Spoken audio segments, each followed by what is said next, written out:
Mr. Speaker. Chris Hockenvold. Thank you, Mr. Speaker. And it's a pleasure to follow on from the chair of the Transport and Industrial Relations Select Committee. And indeed, it's with pleasure that I see we have two ministers involved in employment and employment conditions. Both are held in considerable respect. The subject of employment relations touches all our lives in some form. It's a very significant aspect of economic growth, and employment relations have changed and advanced hugely over the years. I speak, unlike the lady member on the other side, I speak as one old enough to have worked through the changes and have experienced the results of them as an employee, as an employer, and as a sole trader. Well, not quite, because what I hadn't covered was being a politician, and to be a politician provides a much wider aspect of consideration. Have you been unemployed? No, I've never been unemployed. Funny you should say that, but I don't think I ever have. Sure, there has been an improvement, but we still need to improve further, and we need legislation to improve further. And this government, I'm very proud to say, is focused on a series of steps to produce better results. National's focus, Mr. Chairman, is on creating more and higher paying jobs for New Zealanders as part of our plan to build a more competitive and productive economy. Only one of our four priorities this term. A flexible and fair labour market is crucial for encouraging economic growth. I think everybody agrees with that.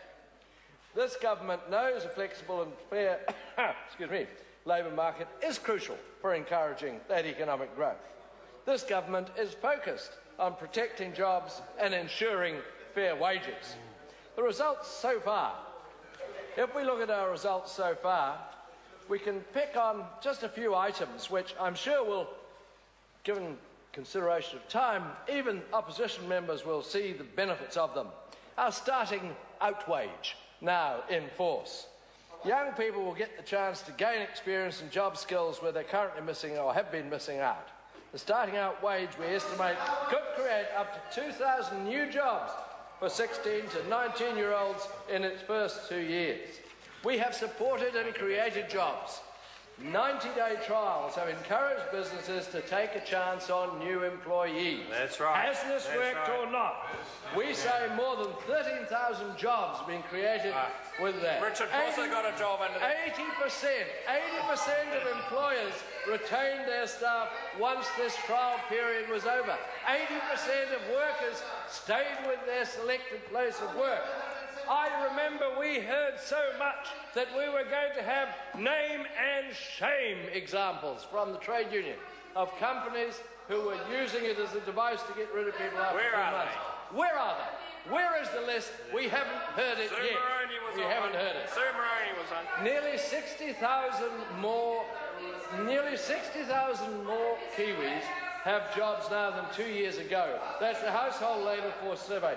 I believe, and I'm open to correction, but I believe there are more New Zealanders in work now than ever before. Yeah, I'm getting nods from Minister Bennett. I'm getting agreement from Minister Bridges.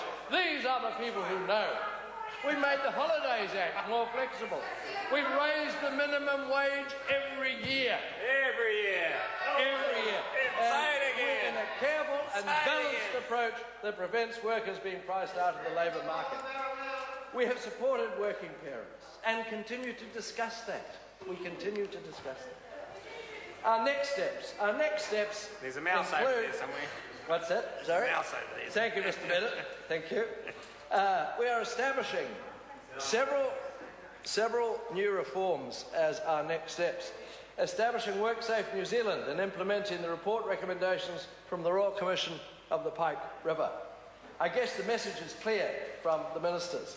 If you want to create wealth, there better be full regard for health and the safety of all involved, because that is going to be a priority. The Royal Commission sat in Gromouth, and I strove, Mr. Chairman, to be at the hearings whenever the parliamentary calendar allowed. It was a very, very sombre part of my life and the lives of everybody who was there. Since the recommendations have been presented, a lot has happened and will continue to happen. Let's look at some of those things now. Oh, they've run out of time. Mr Chairman. Honourable Paula Bennett. Mr Chairman, I'm reluctant to interrupt the member because he was doing such a great job, and but he is making